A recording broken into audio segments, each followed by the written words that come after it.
è una roba che ti strazia, ti lacera dentro, che è una roba incredibile, indescrivibile. Sono morto, scusate l'espressione, ma sono distrutto. È sotto shock Riccardo Contessa, il titolare del negozio di orologi in via Poerio a Mestre, a poche ore dal furto subito nella notte, poco prima delle 4, quando una banda di ladri esperti è entrata portandosi via centinaia di migliaia di euro di refurtiva, come si vede nel video ripreso dalle telecamere interne di videosorveglianza.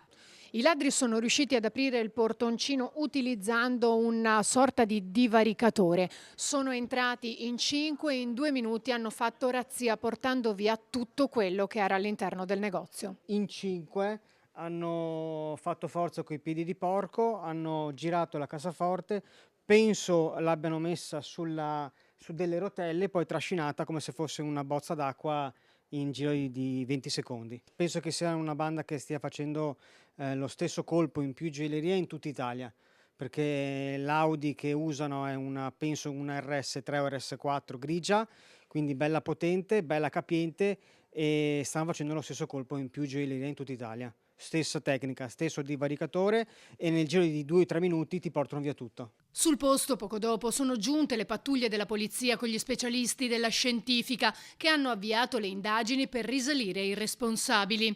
RC Orologi è una boutique specializzata nella compravendita di orologi di lusso di secondo polso, punto di riferimento per collezionisti e appassionati. Il titolare, che ha aperto da pochi anni, non sa se sarà in grado di ricominciare. Non è facile sinceramente, perché anche se dovessi sistemare tutto il negozio, la paura che ti risucceda è troppa.